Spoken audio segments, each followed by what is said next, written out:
After finishing 10th in the AP polls, it's been announced that South Carolina will face the Michigan Wolverines in the Outback Bowl on New Year's Day in Tampa, Florida. It will be the Gamecocks' fourth trip to the Outback Bowl, where they are 2-1 all time. South Carolina and Michigan haven't faced each other in football since 1985. Head coach Steve Spurrier knows Michigan is a good team and won't take them lightly. The University of Michigan has won more college football games than any other school. They're the winningest team, I think, in the history of college football. I knew they were coming into this season. I think they still are. And we're playing a great team with Michigan, man. I mean, they go out there and compete very hard. We saw them a lot on TV. And I know 3 of the losses came versus Ohio State and I think Notre Dame and Alabama. So, you know, they're going against great competition every week. So we know we got our hands full. Now, both schools are known for their great defensive play, as the Gamecocks rank 13th in opponent scoring, while Michigan ranks 16th. The game will be at 1 p.m. at Raymond Jones Stadium.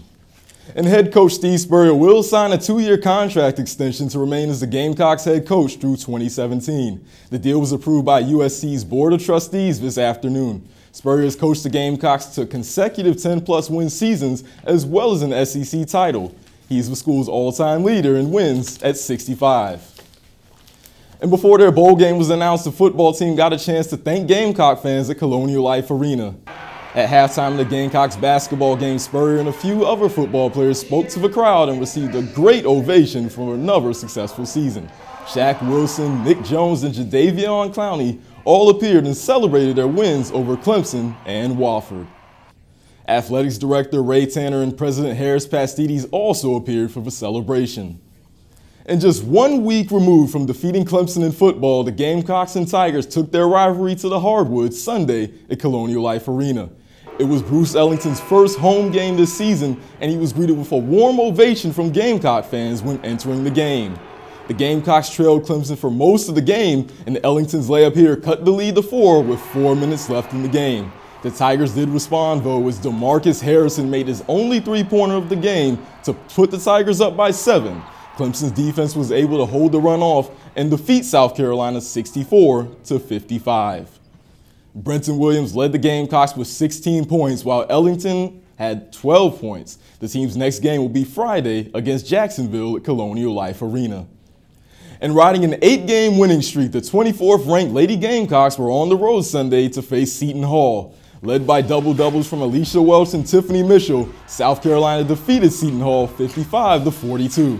The Gamecocks out-rebounded Seton Hall by 12 and scored 20 points off turnovers. South Carolina moves to 9-0, which is the best start and the longest winning streak of the Dawn Staley era. Their next game will be next Sunday against Furman. So a really fantastic bowl game coming up. We haven't played Michigan in a while. They have Denard Robinson, Gardner Funches, so it should be a really interesting matchup. Yeah, it should be great. I'm really excited for it. So. All right, and coming up.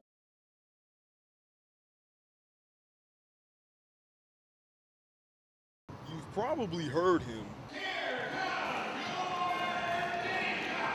each time the Gamecocks score at Colonial Life Arena. Meet Dave Aiken, the public address announcer for Gamecocks basketball, football, and baseball. I was asked by USC in 1998 if I was interested in doing some work for them, and so they called me and said, would you be interested in doing women's basketball? And I said, sure, I'd like to try that. When he's not calling action from the sidelines, Aiken works at WOLO-TV, where he's the station manager and has had a long career in broadcasting. For 44 years. I'll be celebrating 50 years in broadcasting. If I make it to 50 years in 2016. It's a lot of fun to do that. At South Carolina, Aiken has made lasting memories. I did the first game in the arena. It was a women's game against Clemson. They just celebrated the anniversary, 10-year anniversary for that. So that's kind of special to me. That makes him proud to represent the Gamecocks. When you're there, you're into the game. You're part of the atmosphere. He's pretty much the voice of the Gamecocks. Sean Burke is the assistant athletics director for South Carolina and hired Aiken in 1999. He brings the crowd into the venue, whether it be football, basketball, or baseball.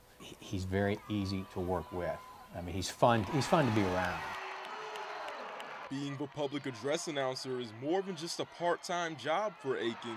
If they think I'm doing a good job, then I'll continue doing it. And I love doing it. It's a lot of fun. It's a break from my real job, which is the TV station. But an honor to be a part of Gamecock tradition. Edward Shuler, Carolina News.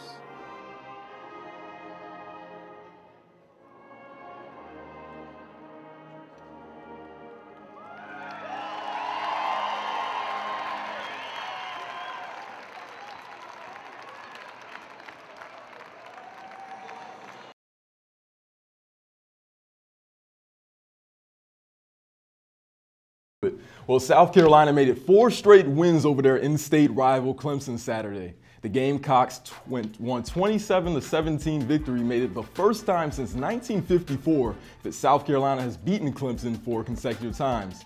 Quarterback Dylan Thompson led the way, throwing for 3 touchdowns, including this one to Bruce Ellingson in the 4th quarter to put the game away for the Gamecocks and put them up by 10. Thompson got the start after Connor Shaw was unable to play with an ankle injury. Thompson finished with 310 yards for the game, which is the most by any Gamecock playing at Clemson in at least 12 years. Lachey Page took over on offense, getting the and-1 on a layup here to cut into Milwaukee's lead. Page didn't stop there, though, getting to the rim once again for 2 more of his 17 second-half points. On defense, freshman Michael Carrera was big, getting one of his 3 blocks and getting the Gamecocks in transition where Lachey Page pulls up for 2. Page led the team with 19 points. With the Gamecocks down 2, Mindaugas Casinas goes for the win from 3, but is fouled by Milwaukee's Kyle Kelm. Casinas goes to the line where he hits 2 of his 3 free throws that sends the game into overtime. In overtime, Brenton Williams was unstoppable, finishing on a fast break here. In the half court, Williams takes Jordan Aaron off the dribble with the left-hand finish for 2 more points. Williams had 12 of his 14 points in overtime, where the Gamecocks pulled ahead to beat Milwaukee 82-75.